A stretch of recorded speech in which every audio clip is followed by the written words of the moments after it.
from Studio A in Las Vegas, how you guys doing? It's Joe Greer, Pedro Jose Greer, for Cuba Pete, No Laughing Matter, our podcast that looks at the interaction between society, healthcare, and health education. Well, guess what?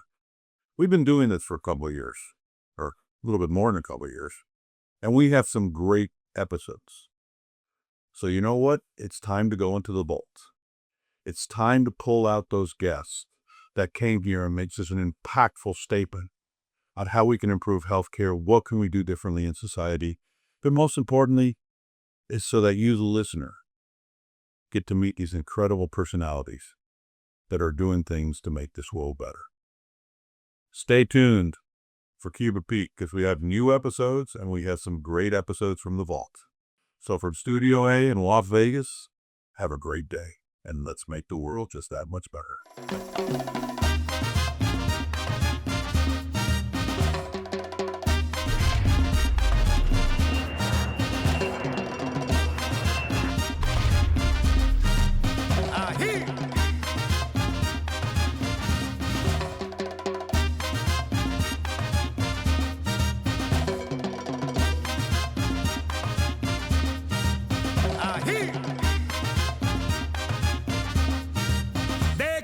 Cuba Pete, I'm the king of the rumba beat. When I play the maracas, I go chick, chiggy, boom, chick, chiggy, boom. Hey! Welcome to No Laughing Matter with Cuba Pete, a show that takes a critical look at the disparities between medical school education and society's growing healthcare inequities. Join Dr. Pedro Cuba Pete Greer each episode as he interviews the experts working to transform medical education and ensuring that future doctors are trained to provide equitable and compassionate health care for all communities. Dr. Greer received the Presidential Medal of Freedom in 2009, honoring his dedication to providing health care to underserved populations. As Dean of Roseman University College of Medicine in Las Vegas, Dr. Greer is committed to creating a medical school of the future where students embrace the need to unite the heart and science of healthcare. And now, the host of No Laughing Matter with Cuba Pete, Dr. Pedro Cuba Pete Greer. Good day. Hi, I'm Pedro Jose Greer. They call me Joe, and welcome to Cuba Pete, No Laughing Matter. We're a podcast that's been around for a couple years now. I'm the dean at the Roseman University College of Medicine, and it's about what's going on in society, how that affects health, and how that should affect medical education. Well, we always have spectacular guests, and today we have one of the most spectacular.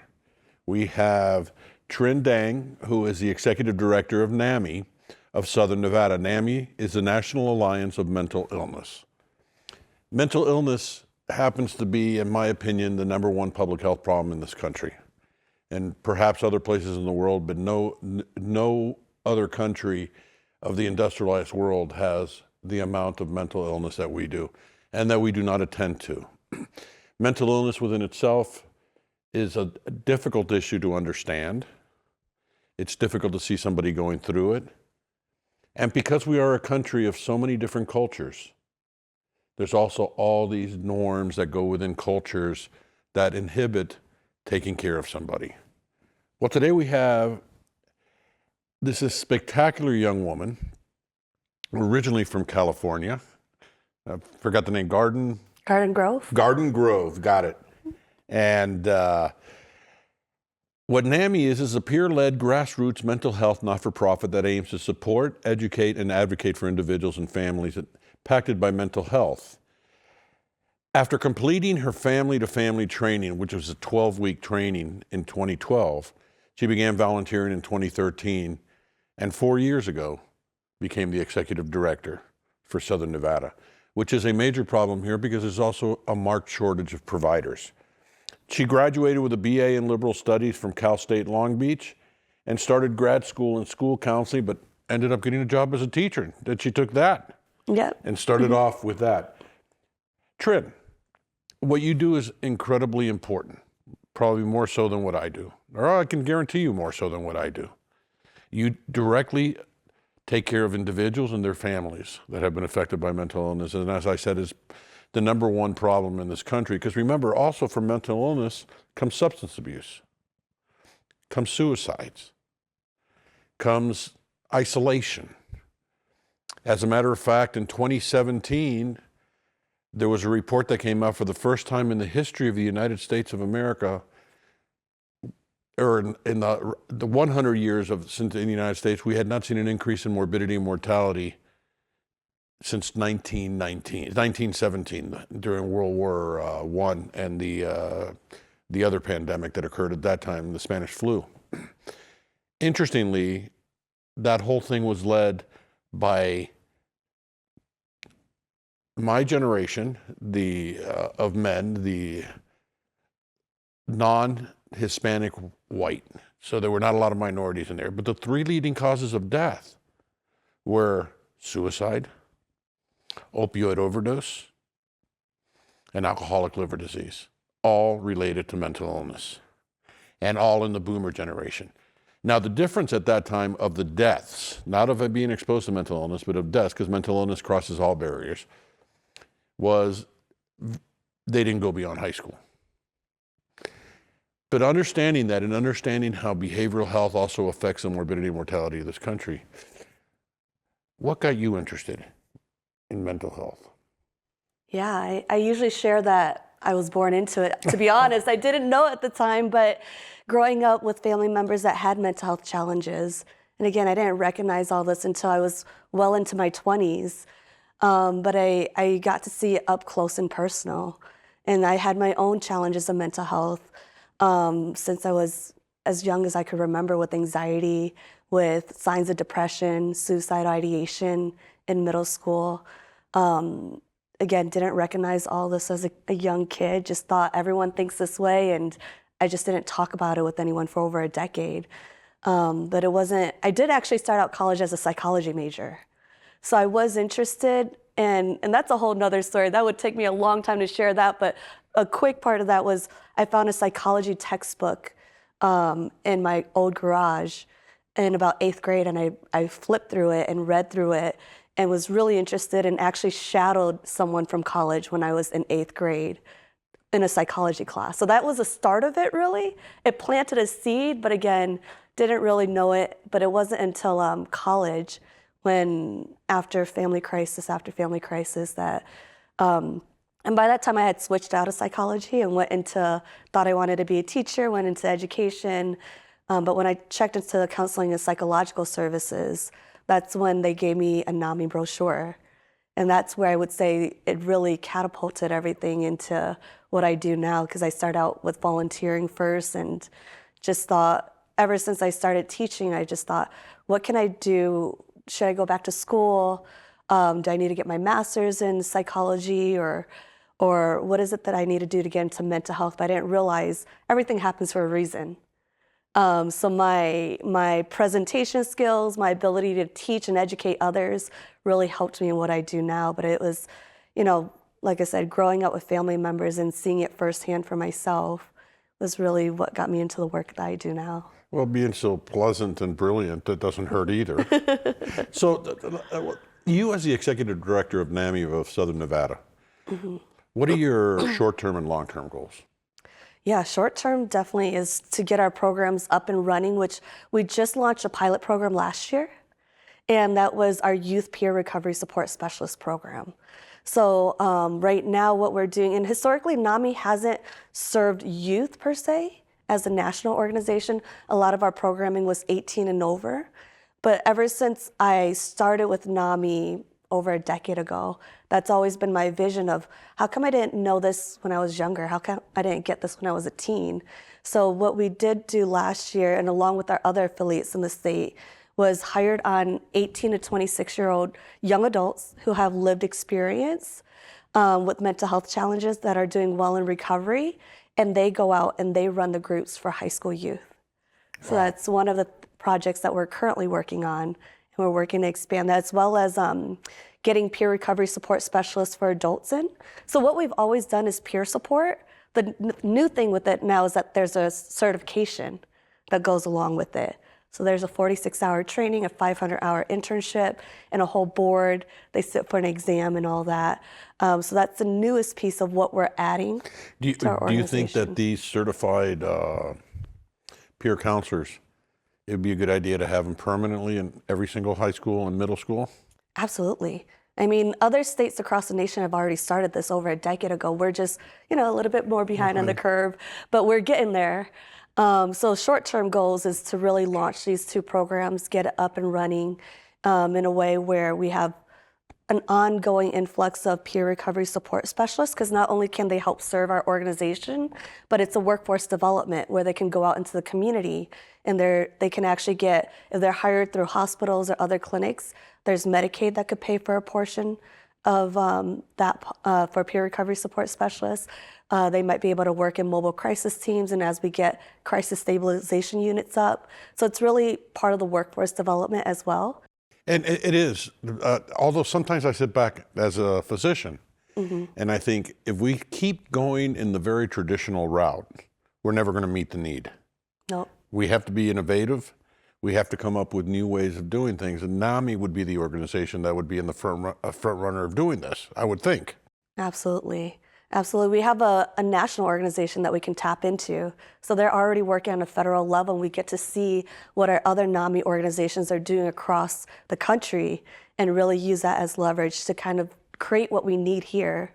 But as far as long-term goals, it's really just to continue what we're doing and expand what we're doing. Hopefully in the long term, you can reduce because you've taken care of the problem. Exactly. Exactly. In nonprofit world, they say that we want to put ourselves out of business. Right. Exactly right. And where do you get your funding from? There's a variety of sources. So I would say a majority right now comes from federal or state funding, so grants and things like that. And if somebody wanted to donate, how could they do that? Absolutely. If you go to our website, NAMISouthernNevada.org, there's a Donate Now button. So we definitely do take donations. We did our NAMI walks for the first time last year in over a decade. So that's another huge social awareness, but also fundraiser for us. So donations, grants, foundations, it's majority of where we get our funding from. Fantastic, fantastic. What is the most exciting project you're working on right now? Oh, I would say the youth peer support specialist part. Just because, like I said, the younger we can get the youth to get them the support that they need. Because I just think back to myself. How young should we be looking at this? I mean, should we be looking at kids in elementary school? Honestly, yeah, I believe so. And other states have started doing it. So that's the social emotional learning component of it.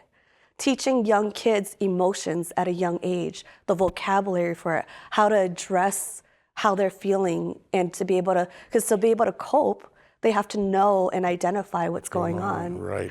And honestly, as an adult, there were times when I struggled with that. I didn't learn that until maybe into my 30s of how to express myself.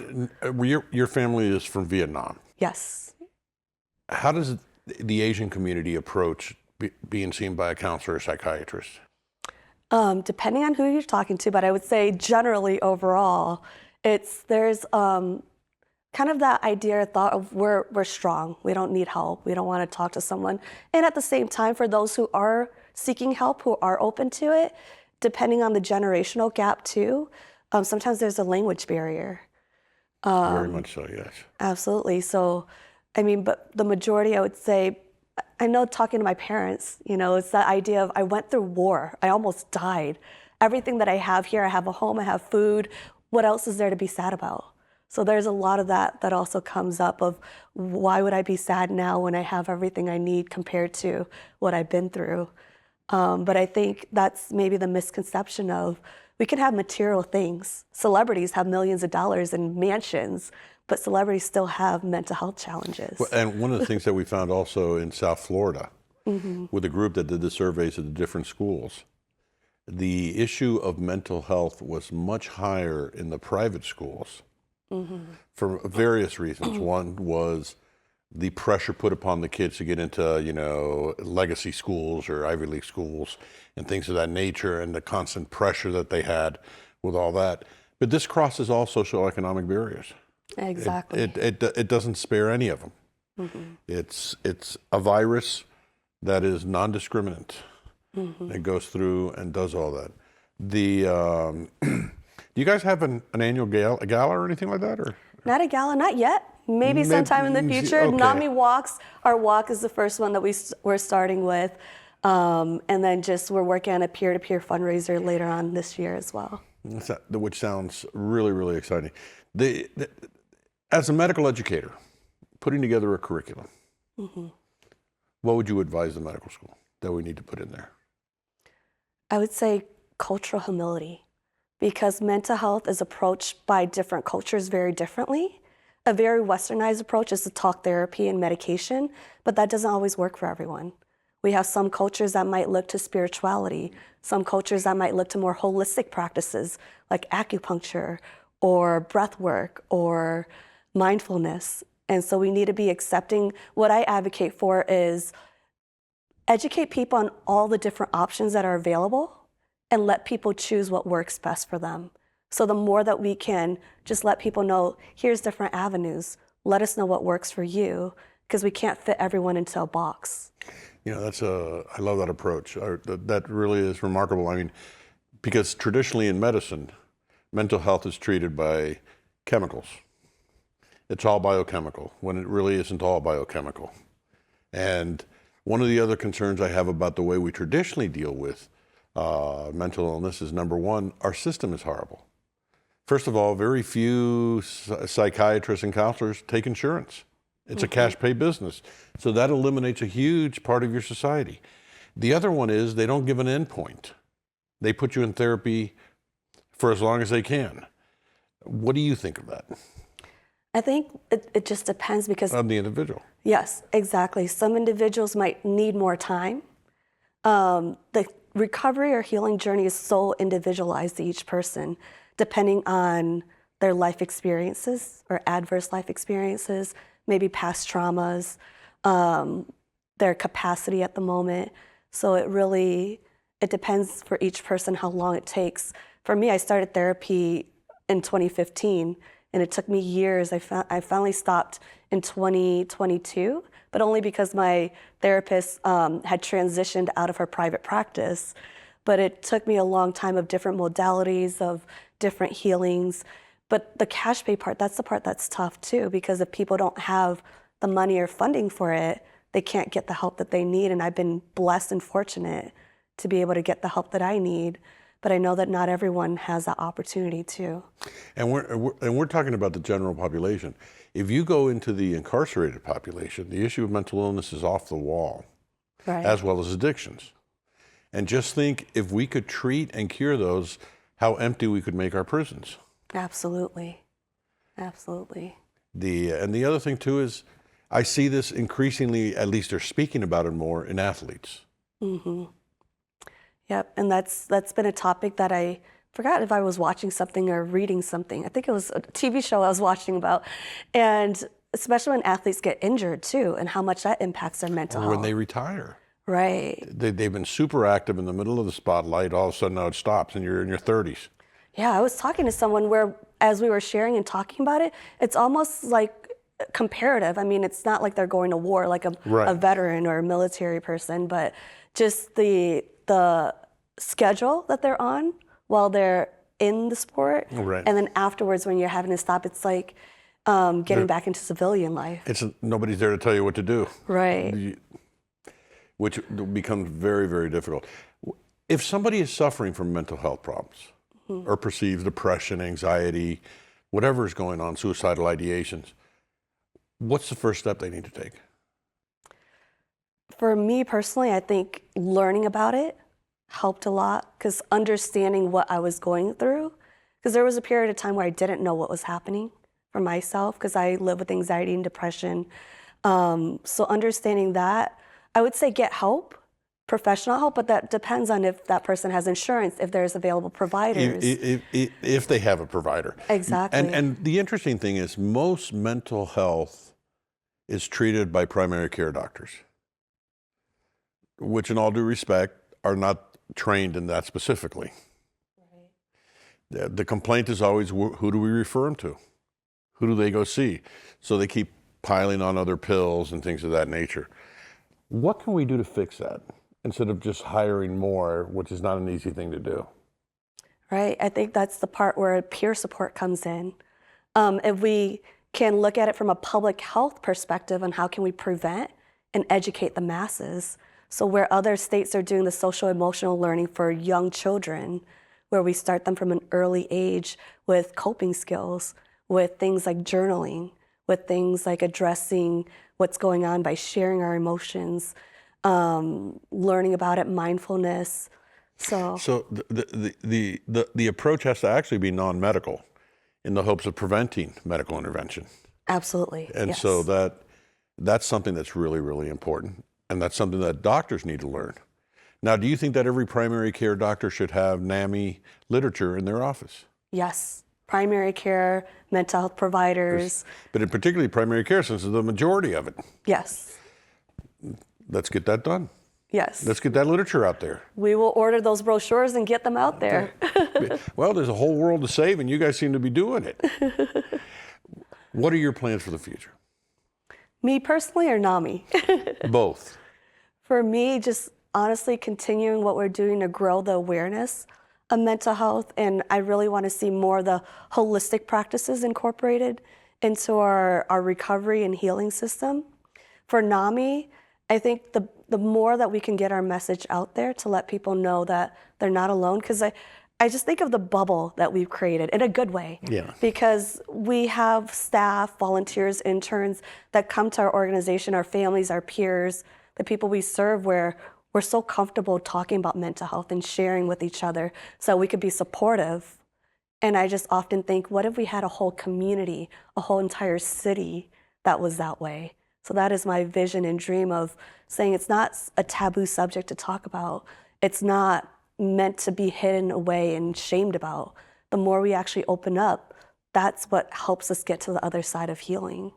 I know that my own culture, the Hispanics, are the least receptive to being seen by a mental health specialist. But once again, it's a taboo subject. You know, be strong. Not unlike your culture. Right. The other difference is the Hispanic community in this country has all the reason in the world not to trust the medical community. Right. It's not like we've been receptive to their needs, and specifically during the pandemic. Now, did you see mental health issues skyrocket during the pandemic or after? Absolutely. Absolutely. There's just so many things going on, whether people are losing their jobs, they're losing their loved ones. There was a lot of uncertainty. And I think another big part too is if people were sitting at home, I think a lot of times we keep ourselves busy to not think about the things that might have happened 5, 10, 15, 20 years ago. Right. When you're sitting there, those things start to resurface. Or at least I know that was true for me. And also with the kids that are used to going to school on a schedule and interact with other people. Right. That was taken away. In essence, the pandemic really set us back and put more emphasis on the importance of NAMI. Yes, and mental health. And Or it put us forward because now people are more open about talking about mental health. That's a very good point. It put us forward with a lot larger patient population. From a medical educator, I think the importance of mental health has to be emphasized in every single case that a student presents or is presented to the student. The issue of mental health has to be part of that case. I'm a gastroenterologist, hepatologist, liver digestive disorders. And I will tell you that about 80% of my patients manifested their GI symptoms because of behavioral health issues. There's a gentleman that does TMS, that transcranial magnetic sensory, and he did it. He was a neuroradiologist for children, so he would take care of cancer kids with brain tumors, and he saw all these different changes. Then he had a son with autism. And he started the TMS with his son, who is now graduating from college. And it also, what I found fascinating with that case was it cured his leaky bowel. Now, what a lot of people don't realize is the gastrointestinal system, the mouth to the anus, is second only to the central nervous system in its innervation. So things are manifested in the GI tract, which are 3 separate organs that join together during embryologic development. So any sort of mental illness will manifest itself in the GI tract, whether it is abdominal pain, increased acid secretion, constipation, diarrhea, and all these things. But by doing TMS with his son and helping him, stabilize so that he could go to school, it also cured his GI tract. So, mental illness affects so many parts of our body. Absolutely. It's the brain-gut connection. The brain-gut connection. When somebody is severely mentally ill or just mentally ill with depression or anxiety, exhaustion. You know, the inability to concentrate on something. So it affects us then in our work life and our school life. Thus the importance of what we're doing. So we need to say, yes, this is a problem in America. Why? Because we have human beings. And it's just not up to the medical profession to resolve it, because obviously we haven't. But with organizations like NAMI, by looking at what you could do in education of a child to help prevent issues in the future, all of this should be taught to our parents. Absolutely, I agree with that. You know, we're busy fighting at a national level all these other issues of pro-choice, pro-life, et cetera, et cetera, et cetera. We need to start addressing issues for people that are here. We need to start addressing issues for, and particularly I see, start with parents. And then make sure that we get this somehow in the curriculum of K through 12, starting off in K. And I think what your organization is doing is just what needs to be done. And I think anybody out there that wants to support them, you should support them. This is NAMI, southernnevada.com. Did I get that right? .org. .org. .org. Close. Send money and send a lot of money. Thank you for that. No, you guys deserve that type of support. What I'd like to do in the future is have you back. And if you want to bring somebody with you, bring somebody with you. It's a peer counselor. It would be great to have a peer counselor to talk about what got them there and how they're helping others. And they're making this world a better place. So if you were to tell me what I need to do in medical school, what do these students need to learn besides we're not the only option of treatment? They have to realize what a big problem it is. It's just not a course. How it interacts with every single interaction with your patient. And how to be prepared to deal with issues of mental illness after perhaps you give somebody a diagnosis. Not just them, but their family members too. So I really enjoyed your advice with that. That's going in, by the way. Thank you. And probably having you come over to the medical school on a regular basis so that students could be educated to NAMI. Absolutely. We'd be more than happy to. And since our community, we're a community-dependent medical schools, and we have Genesis and all our other teams out there in the neighborhoods, and we do household-centered care, you have a whole army of people that are spreading the word. Back in our prior institution, when we had a similar program, we would actually do counseling, as long as it was not a domestic issue, in the household. And that's needed. And not only that, after we'd be done, we would go talk to the rest of the family members to let them know what was going on so they could understand and be supportive. So we need new interventions. We need brains like yours to tell us in my profession what we need to teach and how to teach it. But we need brains like yours that have the heart that you have to turn around and say, I can make a difference. Thank you so much for what you do for our community and what you do for individuals. And anything we can do to support you, we're here. Thank you so much. You're very welcome. And thank you for being on the show. Yes. And with that, from Studio A in Las Vegas, Nevada, we bid goodbye. If you enjoyed today's podcast, please subscribe, like, and comment on your favorite podcast platform. If you'd like to support the groundbreaking work that Dr. Greer is doing at the Roseman University College of Medicine, please donate at the link below. Thanks for tuning in to No Laughing Matter with Cuba Pete, as together we work to unite the heart and science of healthcare to serve all in our communities. See you next time.